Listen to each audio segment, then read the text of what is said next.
ماهی سحرآمیز اثر برادران گریم. روزی روزگاری ماهیگیری زندگی می‌کرد که فقیر اما شاد بود. او با همسرش در خانه‌ای کوچک نزدیک دریا سکونت داشتند. خداحافظ خانم، دارم میرم چند تا دونه ماهی بگیرم. دست خالی خونه برنگردی، هیچ غذایی توی خونه باقی نمونده.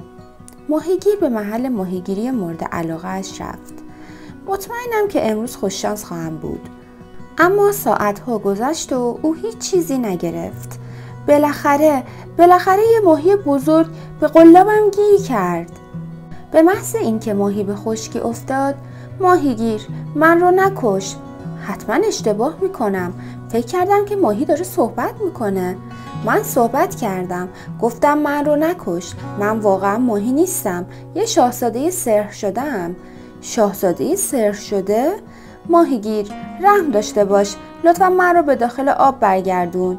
ماهیگیر شخص بسیار مهربانی بود، بنابراین بله والا حضرت، هر چیزی که شما بخواهید والا حضرت. و او بدون ماهی به خانه برگشت. نمیدونم وقتی به زنم بگم که ماهی حرف میزده چی جواب میده. خب آقا امروز چی گرفتی؟ هیچی. چی؟ یعنی اصلا هیچی نگرفتی؟ خب یه ماهی بزرگ گرفتم، اما اون گفت که واقعا ماهی نیست. گفت یه شاهزاده سحر شده است. اوه چقدر عالی. آیا ازش خواستی تا یکی از آرزوهایت را برآورده کنه؟ نه، مگه من چه آرزویی داشتم؟ چه آرزویی؟ این چه حرفیه؟ به طور مثال یه خونه بهتر. اوه به این موضوع فکر نکرده بودم. باید برگردی و ماهی سحرآمیز رو صدا بزنی. بهش بگو یه کلبه کوچیک زیبا میخوای. نه، من نمیتونم این کار رو بکنم. شاید عصبانی بشه. خب اگه این کار رو نکنی من عصبانی میشم. خیلی خوب، میرم بهش بگم. ماهیگیر به کنار دریا بازگشت. خورشید رفته پشت ابرها. این نشونه بدیه. ماهی سحرآمیز، ماهی بزرگ که در دریا هستی، ممکنه یکی از آرزوهای من رو برآورده کنی؟ تو منو صدا کردی ماهیگیر؟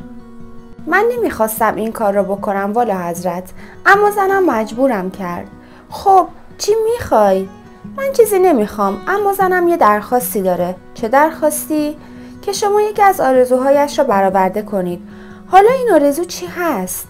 خانومم از آلونک کوچکی که داخلش زندگی میکنیم خسته شده. میخواد یک کلبه زیبا داشته باشیم.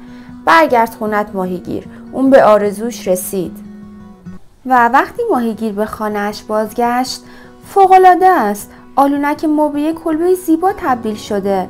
خانم، ماهی آرزوی ما رو برآورده کرد. البته همینطوره. میدونستم که این کار رو میکنه. به نظرت زندگی در اینجا بهتر از اون آلونک کهنه نیست؟ خیلی عالیه، فوق‌العاده است. آدم بیش از این نمیتونه توقع داشته باشه. وضعمون خیلی خوب شده. باید شکرگزار باشیم. باقی عمرمون رو با شادی میگذرونیم. فردا به این مسئله فکر خواهیم کرد. صبح روز بعد تمام شب داشتم به کلبه‌مون فکر میکردم. منم همینطور. ما باید از داشتن چنین خونه خیلی خوشحال باشیم. نه، منظورم این نبود. ما باید بیش از این رو بخوایم. چی؟ همین حالا هم از اون چه من انتظار داشتم بیشتر داریم. برگرد و برو سراغ ماهی سحرآمیز. بهش بگو من یه قلعه میخوام. ما که به قلعه نیاز نداریم. این خونه از سرمونم زیاده. به علاوه ممکنه ماهی از این درخواست من عصبانی بشه. خب اگه این کار رو نکنی من عصبانی میشم. خیلی خوب. الان میرم. وقتی ماهیگیر به کنار دریا رسید، امروز چقدر آب تاریک به نظر میرسه. این نشونه بدیه. ای ماهی سحرآمیز، ای ماهی بزرگ که در دریا هستی، آیا ممکنه یه آرزوی دیگه من رو هم برآورده کنی؟ تو من رو صدا زدی ماهیگیر؟ من نمیخواستم مزاحم بشم والا حضرت، اما زنم مجبورم کرد. خب حالا چی میخوای؟ من هیچ چیزی نمیخوام. با همون خونه‌ای که بهمون دادی خوشحالم. پس چرا من رو صدا زدی؟ زنم یه آرزوی دیگه داره. این بار اون چی میخواد؟ کلبه کوچیک اون رو راضی نمیکنه. یه قلعه میخواد. برگرد خونت ماهیگیر. اون به آرزوش رسیده. و وقتی ماهیگیر به خانه‌اش برگشت، حتما دارم خواب میبینم. اما ماهیگیر خواب نمیدید. همه چیز واقعی بود. نگاه کن، حالا میتونیم توی استخر حیاط خونه خودمون شنا کنیم. به نظرت زندگی توی این قلعه مجلل بهتر از اون کلبه محقر نیست؟ آره، ولی اینجا خیلی شلوغ به نظر میرسه. آنها داخل کمدهای لباس را نگاه کردند. این لباس ها دقیقاً اندازه توست. این واقعاً عالیه. آدم نمیتونه توقعی بیش از این داشته باشه. اما آن شب هنگام شام ما چیزهای زیادی برای شکرگزاری داریم. بقیه عمرمون رو میتونیم با آسودگی در این قلعه سپری کنیم. فردا به این مسئله میپردازیم. و صبح روز بعد بیدار شو. من تمام طول شب داشتم به این قلعه فکر میکردم. چطور مگه؟ ما باید چیزهای بیشتری از ماهی سحرآمیز بخواهیم. چی؟ ما همین الان هم بیشتر از نیازمون داریم. اما زندگی در این خونه بزرگ و با شکوه بدون اینکه ما مقام پادشاهی داشته باشیم چه فایده‌ای داره؟ پس برو به ماهی بگو ما میخوایم به پادشاهی برسیم. اما من نمیخوام شاه باشم. خب من میخوام. زود باش، پیش از اینکه عصبانی بشم لباسات رو بپوش و برو سراغ ماهی. به این ترتیب ماهیگیر یک مرتبه دیگر به کنار دریا رفت. چقدر همه چیز به نظر تاریک و طوفانی میاد. این نشونه بدیه. ماهی سحرآمیز، ماهی بزرگی که در دریا هستی، ممکنه به آرزوی دیگه من رو برآورده کنی؟ ماهیگیر، تو من رو صدا زدی؟ والا حضرت، من قصد این کار رو نداشتم، اما زنم مجبورم کرد. خب این مرتبه چه چیزی میخواهی؟ من هیچ چیزی نمیخوام. به همون چیزایی که تا حالا بهمون بخشیدی راضیم. پس چرا صدایم زدی؟ زنم یه آرزوی دیگه داره. اون چی میخواد؟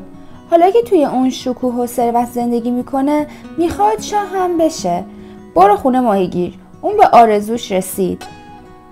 و وقتی ماهیگیر به خانه‌اش رسید، قلعه ما تبدیل به قصر با شکوهی شده. اکنون دروازه‌های قلعه توسط نگهبانان محافظت میشد. چه کسی به خودش جرأت داده وارد قصر پادشاه بشه؟ بگذارید وارد بشم. اینجا خونه منه. نگهبانان اجازه دادند تا ماهیگیر وارد شود. قربان، ماهیگیر سلطنتی یعنی شوهرتان وارد می شود. درود بر تو همسرم. منظورم اینه که والا حضرت. خب شوهرم، نظرت در مورد پادشاه شدنم چیه؟ واقعا که با شکوهه. دیگه فکر میکنم تو هم آرزوی چیزی بزرگتر از این رو نداشته باشی. بعدم به این مسئله رسیدگی میکنم. و صبح روز بعد بیدار شو ماهیگیر. پادشاه مایلند با تو صحبت کنند. خب خانم، بگو چی میخوای؟ نه این درست نیست. حالا که من پادشاه شدم تو باید بیایی به حضور من و زانو بزنی. حالا بهتر شد. یک راست برو سراغ ماهی سحرآمیز و بگو که من میخوام امپراتور باشم. امپراتور؟ اوه خانم، این رو از من نخوا. ماهی اصلاً از این درخواست خوشش نمیاد. من از تو درخواست نکردم، به تو فرمان دادم. من حالا پادشاهم و تو باید از فرمانم اطاعت کنی. ماهیگیر چاره جز اطاعت از فرمان شاه را نداشت. دیگه بیشتر از این خواستن درست نیست. بیش از این درست نیست. وقتی ماهیگیر به کناره دریا رسید، امواج دریا چنان بلند شده که مثل کوه ها به نظر میرسه. این نشونه بدیه. مطمئنم. ماهی سحرآمیز، ماهی بزرگ که در دریا هستی، ممکنه یه آرزوی دیگه من رو برآورده کنی؟ ماهیگیر، تو من رو صدا زدی؟ من نمیخواستم این کار رو بکنم والا حضرت. زنم مجبورم کرد. خب این بار چی میخواهی؟ من چیزی نمیخوام. همینقدر که دارم راضیم. زنم پادشاه شده. پس چرا صدایم زدی؟ زنم یه آرزوی دیگه داره. اون چی میخواد؟ میخواد امپراتور بشه.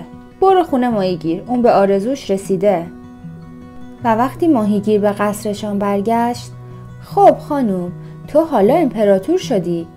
بله، حالا امپراتورم. آن شب ماهیگیر با شادمانی رفت که بخوابد. فکر کنم حالا دیگه زنم حسابی راضی شده. دیگه درخواستی بیش از این نداره. اما صبح هنگام بیدار شو. امپراتور میخواهند با تو صحبت کنند. ماهیگیر با عجله به نزد همسرش رفت. اوه همسرم، امروز هیجان انگیزترین روز زندگیمون خواهد بود. خب خانم، خوشحالم که امپراتوری بالاخره باعث شد تو خوشحال و راضی باشی. امپراتوری؟ به، امپراتوری دیگه چیه؟ مگه امپراتور میتونه به خورشید دستور بده طلوع کنه و به ماه بگه بتابه؟ مگه امپراتور میتونه باعث شکوفه کردن گلها بشه یا بگه پرنده ها آواز بخونن یا فصلهای سال رو تغییر بده؟ نه خانم، فقط خدا میتونه این چیزها رو تغییر بده. دقیقاً. فوراً برو سراغ ماهی سحرآمیز، بگو من میخوام خدا باشم. ای وای خانم، این دیگه چه آرزویی هستش؟ این آرزو امکان برآورده شدن نداره. حرف نزن. وقتی ماهی تونسته من رو امپراتور بکنه، میتونه خدا هم بکنه.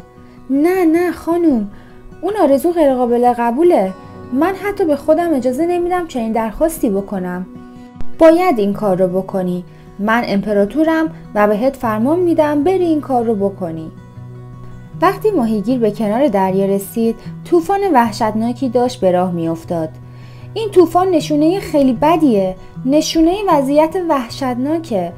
ماهی سحرآمیز، ماهی بزرگ که در دریا هستی، ممکنه یه آرزوی دیگه من رو برآورده کنی؟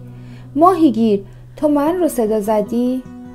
من نمیخواستم والا حضرت، اما زنم مجبورم کرد. خب این مرتبه اون چی میخواد؟ میخواد تبدیل به خدا بشه. این دیگه چه حرفیه؟ حرص و طمع بیش از حد اون رو کور کرده.